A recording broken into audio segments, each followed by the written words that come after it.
BMC radio Malayalam വാർത്തകൾ നിങ്ങൾക്കായി അവതരിപ്പിക്കുന്നത് ഐമാക് കൊച്ചിൻ കലാഭവൻ. കലാവിദ്യാർത്ഥികൾക്ക് പ്രിയപ്പെട്ട ബഹ്റൈനിലെ കലാകേന്ദ്രം.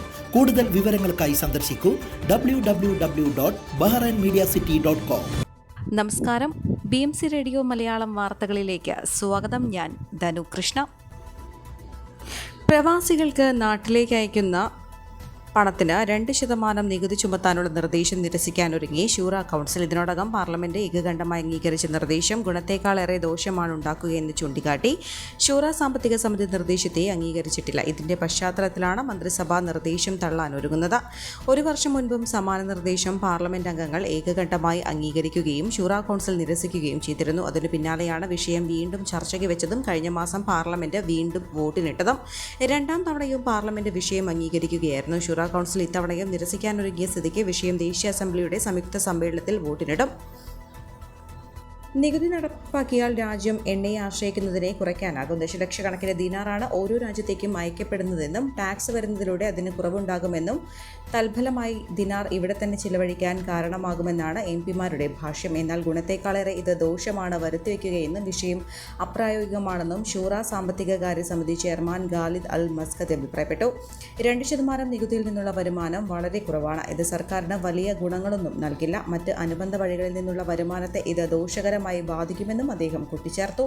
രാജ്യത്തുള്ള 72% പ്രവാസികളും 200 ദിനാറിൽ താഴെയാണ് പ്രതിമാസം വരുമാനം നേടുന്നത്. പദ്ധതി നടപ്പായാൽ അവർ നിയമവിരുദ്ധ ബദൽമാർഗം തേടുമെന്നും ഇത് കള്ളപ്പണം വെളുപ്പിക്കുന്നതിലേക്ക് നയിക്കുമെന്നും കൂടാതെ മണി ട്രാൻസ്ഫർ ഏജൻസികളെ ദോഷകരമായി ബാധിക്കുമെന്നും അൽ മസ്കദി കൂട്ടിച്ചേർത്തു. പണ കൈമാറ്റ സ്വാതന്ത്ര്യത്തെക്കുറിച്ച് ലോകമെമ്പാടുമുള്ള രാജ്യങ്ങളുമായി ബഹ്റൈൻ നിരവധി അന്താരാഷ്ട്ര കരാറുകളിലും ഉടമ്പടികളിലും ഒപ്പുവെച്ചിട്ടുണ്ട്. അത് ലംഘിക്കാനാവില്ലെന്നും സർക്കാർ എംപിമാർക്ക് നേരത്തെ രേഖാമൂലം നൽകിയ മറുപടിയിൽ വ്യക്തമാക്കിയിരുന്നു. നികുതി നീക്കം സമ്പദ് വ്യവസ്ഥയെ പ്രതികൂലമായി ബാധിക്കുമെന്നും സാമ്പത്തിക വാണിജ്യ മേഖലകളെ പ്രതികൂലമായി ബാധിക്കുമെന്നുമാണ് സർക്കാർ ചൂണ്ടിക്കാട്ടിയത്. Bahrain chamber, central bank of Bahrain, national bureau for revenues, Bahrain association of banks, exchange കമ്പനികൾ എന്നിവരെല്ലാം നിർദ്ദേശത്തെ നിരസിച്ചിരുന്നു. ബഹ്റൈൻ ദേശീയ വിമാന കമ്പനിയായ ഗൾഫ് എയർ ലണ്ടൻ ഗാറ്റ്വിക് വിമാനത്താവളത്തിലേക്ക് നേരിട്ടുള്ള സർവീസുകൾ ആരംഭിക്കുന്നു. യുകെയുമായുള്ള രാജ്യത്തിന്റെ ബന്ധം ശക്തിപ്പെടുത്തിക്കൊണ്ടുള്ള പുതിയ നീക്കമാണിത്. മാർച്ച് 30 മുതലാണ് ബോയിങ് 789 ഡ്രീം ലൈനർ വിമാനം ലണ്ടനിലേക്ക് സർവീസ് ആരംഭിക്കുക. ബുധൻ, വെള്ളി, ഞായർ ദിവസങ്ങളിൽ ആഴ്ചയിൽ 3 സർവീസുകൾ ഉണ്ടാകും.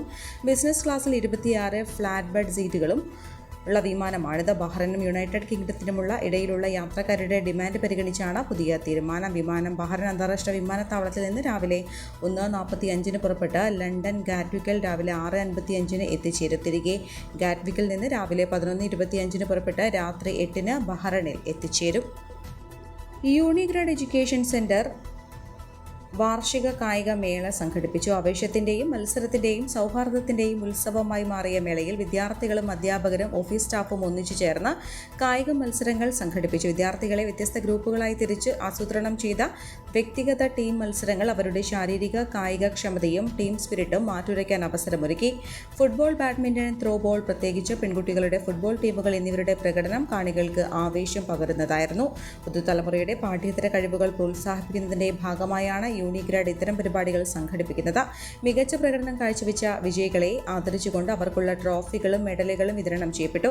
സമാപന ചടങ്ങിൽ മാനേജ്മെന്റ് അംഗങ്ങളും ചെയർമാനും പങ്കെടുത്ത് കായികക്ഷമതയുടെയും അക്കാദമിക് നിലവാരത്തിന്റെയും സമതുലിത വികസനത്തിന്റെയും ആവശ്യകതകളെക്കുറിച്ച് വിശദീകരിച്ചു. ഈ കായികമേളയുടെ വിജയം യൂണിഗ്രാഡിന്റെ ഊർജ്ജസ്വലരായ വിദ്യാർത്ഥികളുടെ മികവിന്റെ പ്രതിഫലനമാണ്. യൂണിഗ്രാഡിൽ വിദ്യാർത്ഥികളുടെ പഠന പാഠ്യേതര കഴിവുകൾ ഒരുപോലെ വളർത്തുകയും ആഘോഷിക്കുകയും ചെയ്യുന്നു. കുട്ടികളുടെ വ്യക്തിഗത സമഗ്ര വികസനത്തിന് ഇങ്ങനെയുള്ള കായിക മത്സരങ്ങൾ ആവശ്യമാണെന്നും ഭാവിയിൽ കൂടുതൽ പങ്കാളിത്തത്തോടെ വലിയ തോതിൽ ഇത്തരം പരിപാടികൾ നടത്തുമെന്നും യൂണിഗ്രാഡ് ചെയർമാൻ JP മേനോൻ അറിയിച്ചു. കുട്ടികൾക്കായുള്ള പ്രത്യേക TV ചാനൽ വേണമെന്ന നിർദ്ദേശത്തിന് പാർലമെന്റ് അംഗീകാരം. MP ഡോക്ടർ മറിയം അൽദൈന്റെ നേതൃത്വത്തിൽ നൽകിയ നിർദ്ദേശത്തിനാണ് അംഗീകാരം ലഭിച്ചത്. കുട്ടികളിൽ അവർക്ക് അനുയോജ്യമായ തരത്തിൽ പ്രോഗ്രാമുകൾ സംഘടിപ്പിക്കാനും ഡിജിറ്റൽ ഉള്ളടക്കങ്ങളിൽ നിയന്ത്രണത്തിനും നിയമം കർശനമാക്കി 2002 പ്രാസ് നിയമത്തിൽ ഭേദഗതി വരുത്താനുമാണ് നിർദ്ദേശം ലക്ഷ്യമിട്ടത്. ഓൺലൈൻ ഉള്ളടക്കത്തിലെ അപകട സാധ്യതകളെക്കുറിച്ചും പ്രായത്തിനനുസരിച്ചുള്ള മാധ്യമങ്ങളുടെ ആവശ്യകതയെക്കുറിച്ചും MPമാർ അഭിപ്രായപ്പെട്ടു. കുട്ടികളുടെ വളർച്ചയെ സഹായിക്കുന്ന സുരക്ഷിതമായ ഒരു ചാനലാണ് ഞങ്ങൾ ആഗ്രഹിക്കുന്നതെന്നും വാർത്താവിനിമയ മന്ത്രാലയം ഇതിനായുള്ള ശ്രമങ്ങൾ നേതൃത്വം നൽകുന്നുണ്ടെന്നും MP ഡോക്ടർ മറിയം അൽദൈൻ പറഞ്ഞു. കുട്ടികളിലെ സർഗാത്മക പരിപോഷിപ്പിക്കാനും സംസ്കാരം, ഭാഷ, സ്കൂൾ വിദ്യാഭ്യാസം എന്നിവയിലെ വളർച്ചയും പുതിയ ചാനൽ നിർദ്ദേശത്തിലൂടെ ലക്ഷ്യമിടുന്നു.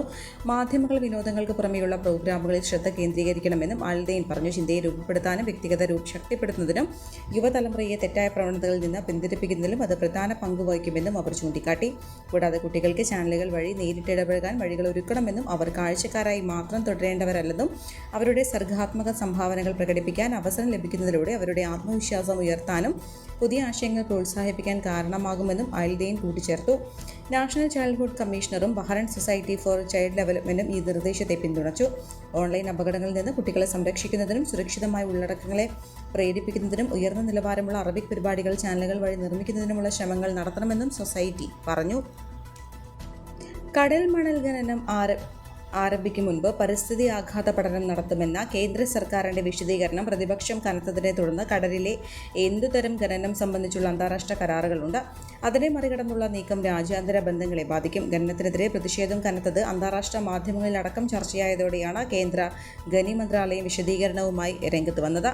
ഖനന ലേല നടപടികളുടെ തുടക്കം മാത്രമാണ് നടക്കുന്നതെന്നും പഠന പര്യവേഷണ പ്രവർത്തനങ്ങൾക്ക് 2-3 വർഷം എടുക്കുമെന്നും ഖനി മന്ത്രാലയം സെക്രട്ടറി KN കാന്തറാവു കഴിഞ്ഞ ദിവസം പറഞ്ഞു. മത്സ്യബന്ധനം നടക്കുന്ന മേഖലയ്ക്ക് വളരെ അപ്പുറത്ത് ഏകദേശം 50 കിലോമീറ്റർ അകലെയാണ് ഖനനമെന്നും അദ്ദേഹം വിശദീകരിക്കുന്നുണ്ട്. പ്രതിഷേധം ശക്തമായതോടെ അത് വഴിതിരിച്ചുവിടാനുള്ള ശ്രമമാണ് ഖനി മന്ത്രാലയത്തിൻ്റെതെന്നും കേരള മത്സ്യത്തൊഴിലാളി ഐക്യവേദി പ്രസിഡന്റ് ചാൾസ് ജോർജ് പറഞ്ഞു. അമീബിക് മസ്തിഷ്ക ജ്വരം ബാധിച്ച യുവതി മരിച്ചു. കുറ്റിക്കാട്ടൂർ ചമ്പലത്തൂർ പേങ്കാട്ടിൽ മേത്തർ ജിസ്നയാണ് മരിച്ചത്. കോഴിക്കോട് മെഡിക്കൽ കോളേജ് ചികിത്സയിലിരിക്കെ വെള്ളിയാഴ്ച രാവിലെയാണ് മരണം. പനിയും കാലുകൾക്ക് നേരിയ വീക്കവും അനുഭവപ്പെടുന്നതിനെ തുടർന്ന് 13 ദിവസം മുൻപാണ് ജിസ്നയെ മെഡിക്കൽ കോളേജ് ആശുപത്രിയിൽ പ്രവേശിപ്പിച്ചത്. തുടർന്ന് നടത്തിയ പരിശോധനയിലാണ് മസ്തിഷ്ക ജ്വരം സ്ഥിരീകരിക്കുന്നത്. കുറ്റിക്കാട്ടൂർ ടൈലറിംഗ് സ്ഥാപനത്തിൽ ജോലി ചെയ്തു വരികയാണ്.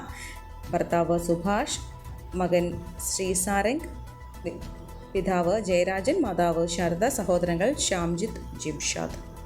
സംസ്ഥാനത്ത് ചൂട് 40 ഡിഗ്രി കടന്നു. വെള്ളിയാഴ്ച കണ്ണൂർ ജില്ലയിലാണ് ഈ സീസണിൽ ആദ്യമായി ചൂട് 40 ഡിഗ്രി സെൽഷ്യസിന് മുകളിൽ രേഖപ്പെടുത്തിയത്. സംസ്ഥാന കാലാവസ്ഥാ നിരീക്ഷണ കേന്ദ്രം കണ്ണൂർ വിമാനത്താവളത്തിൽ സ്ഥാപിച്ച താപമാപനികൾ ഇന്നലെ 40.2 ഡിഗ്രി സെൽഷ്യസാണ് രേഖപ്പെടുത്തിയത്. അടുത്ത 24 മണിക്കൂർ സാധാരണയേക്കാൾ 2 മുതൽ 4 ഡിഗ്രി സെൽഷ്യസ് വരെ താപനില ഉയരാൻ സാധ്യതയുണ്ടെന്നും കേന്ദ്ര കാലാവസ്ഥാ വകുപ്പ് അറിയിച്ചു. ഈ വാർത്തയോടുകൂടെ BMC റേഡിയോ മലയാളം വാർത്തകൾ സമാപിക്കുന്നു. നന്ദി, നമസ്കാരം.